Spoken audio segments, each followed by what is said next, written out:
Hi viewers, ఇవాళైతే Rayalaseema special సిరికూర పప్పు పులుగురిని ఎలా తయారు చేసుకోవాలో చూద్దాము. ఇందాక చూపించింది అయితే సిరికూరాకు, ఇప్పుడు చూపిస్తున్నది అయితే కోడి జుట్టాకు అంటారు దీన్ని. ఈ కూరాకుని ఫ్రెష్గా తీసుకొచ్చి చేశారంటే చాలా హెల్దీ. ఇందులో యాంటీ ఆక్సిడెంట్స్, విటమిన్స్, మినరల్స్ అధికంగా ఉంటాయి. చాలా హెల్దీ అనమాట ఇట్లాంటి ఆకుకూరలు తింటే. ఇప్పుడైతే సిరికూరాకుని కడిగేసి వాటర్ అంతా వంపేశాను. ఇప్పుడైతే పప్పుని నానబెట్టుకొని దాన్ని అయితే కుక్కర్లోకి తీసుకున్నాను. ఆ తర్వాత ఎండిమిర్చిని అయితే యూస్ చేస్తున్నాము. సమ్మర్లో గ్రీన్ చిల్లీస్ యూస్ చేయడం కంటే కూడా, పచ్చిమిర్చి యూస్ చేయడం కంటే కూడా ఎండిమిర్చి యూస్ చేస్తే వేడి కాకుండా ఉంటుంది. వెల్లుల్లిని కూడా ఒలిచి వేసుకొని ఆ తర్వాత ఒక 10 దోర టమోటోలను అయితే వేసుకుంటే ఈ పులిగూర టేస్ట్ చాలా బాగుంటుంది. ఇప్పుడైతే కుక్కర్లోకి ఆకుకూరని కడిగి పెట్టుకున్న ఆకుకూరని ఇంకా దోరగా ఉన్న 10 టమోటోలను అయితే వేసేసి తగినంత నీళ్ళు అయితే వేసి ఆ తర్వాత ఒక ఫ్యూ డ్రాప్స్ అంటే కొన్ని డ్రాప్స్ ఆయిల్ అయితే వేస్తాము పొంగకుండా ఉంటుందని. వేసేసి మూత పెట్టి ఒక 3 విజిల్ అయితే ఉడికించాలి. కూరకి ఎప్పుడు కానీ ఫ్రెష్గా ఉన్నది యూస్ చేస్తే హెల్త్కి చాలా మంచిది. సిరికూరాకునైతే పులిగూరకి యూస్ చేస్తారు, కోడి జుట్టాకు మిగతా వాటికి అయితే వేపుడికి యూస్ చేస్తారనమాట. ఇప్పుడైతే మూత పెట్టేసి 3 విజిల్ అయితే ఉడికిస్తున్నాము.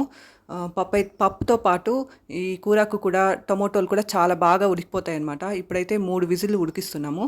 ఉడికిన తర్వాత అయితే చూడండి చాలా బాగా ఉడికిపోయినాయి ఎండుమిర్చి, టమోటోస్, ఆకుకూర అంతా. ఇప్పుడైతే వీటిలోకి నానబెట్టిన చింతపండుని రాళ్ళ ఉప్పునైతే వేసేసి కొంచెం సేపు అలానే వదిలేసేయాలి. చింతపండు అంతా వాటిలో బాగా ఆ ఫ్లేవర్ అంతా బాగా మిక్స్ అవుతుందన్నమాట. కలిపేసి అలానే కొంచెం సేపు వదిలేసేయండి. ఈ పులిగూరకి అయితే పర్ఫెక్ట్ కాంబినేషన్ రాగి సంగటి. ఇప్పుడైతే ఒక పెనం తీసుకొని పెనంలోకి కొంచెం ఆయిల్ వేసి, ఆయిల్ వేడయ్యాక ఇంకో స్టవ్ పైన అయితే రాగి ముద్దని ప్రిపేర్ చేస్తున్నాము. రాగి సంగటి ప్రిపేర్ చేయడానికి ముందుగా వాటర్ని అయితే బాయిల్ చేసి నానబెట్టిన బియ్యాన్ని అయితే వేసి రాగి పిండితో ముద్దను చేస్తున్నాము. ఇంకో సైడ్ పెనంలో ఆయిల్ వేడైంది, వడియం అయితే వేసుకొని బాగా వేపుకోవాలి. కొంచెం జీలకర్రను కూడా వేసుకోవాలి. ఇది బాగా వేగాక అందులోకి కట్ చేసి పెట్టుకున్న ఉల్లిపాయ ముక్కలు వేసుకొని లైట్ గోల్డెన్ బ్రౌన్ కలర్ వచ్చేంత వరకు బాగా వేపుకోవాలి. ఇలా ఇలా ఫ్రై చేసి వేసామంటే కర్రీ టేస్ట్ ఇంకా బాగుంటుందన్నమాట. ఉల్లిపాయ ముక్కలు బాగా ఫ్రై అయ్యాక అందులోకి కొంచెం ఇంగువనైతే వేసుకోవాలి. ఇంగువను కూడా వేసుకొని బాగా ఫ్రై చేసుకోవాలన్నమాట. ఉల్లిపాయ ముక్కలు బాగా ఫ్రై అయ్యాక ఆకుకూర పప్పులకు వేసుకొని బాగా మిక్స్ చేసేసుకోవాలి. సాల్ట్ని అయితే చెక్ చేసుకోవాలి. సాల్ట్ సరిపోకపోతే కొంచెం అడ్జస్ట్ చేసుకోవాలన్నమాట. ఈ ఆకుకూర పప్పు అయితే రాగి ముద్దతో మంచి కాంబినేషన్ అనమాట.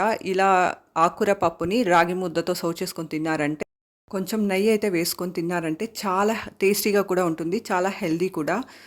ఇలా కానీ ఆకుకూర పప్పుని తయారు చేసుకొని పిల్లలకి పెట్టినా మీరు తిన్నా చాలా టేస్టీగా అయితే ఉంటుంది. ఇదైతే మంచి రెసిపీ అనమాట, హెల్దీ కూడా.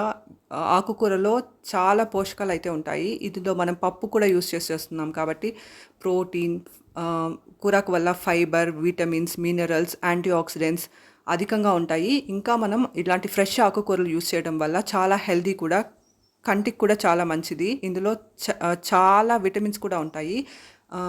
ఇవైతే చాలా జబ్బుల నుంచి కాపాడుతాయి అన్నమాట. ఇక్కడైతే నేను రాగి సంగటిని చూపిస్తున్నాను. రాగి పిండి వేసాక కొంచెం ఉడికిస్తే రెడీ అయిపోతుంది. ఇలా కుక్కర్లో ఉన్న పప్పునైతే ఇక్కడ గుత్తితో బాగా ఎనిపేసుకుంటున్నాము. ఇలా గుత్తితో కింద కూర్చొని బాగా వెనపడం వల్ల ఎండుమిర్చితో పాటు పప్పు ఇంకా కూరకు కూడా బాగా మిక్స్ అయ్యి బాగా మెదుగుతుంది అనమాట. ఇప్పుడైతే మనం పెనంలో ఫ్రై చేసుకున్న ఉల్లిపాయ ముక్కల్ని కూడా కుక్కర్లోకి వేసేసి బాగా కలిపేసుకుంటున్నాము.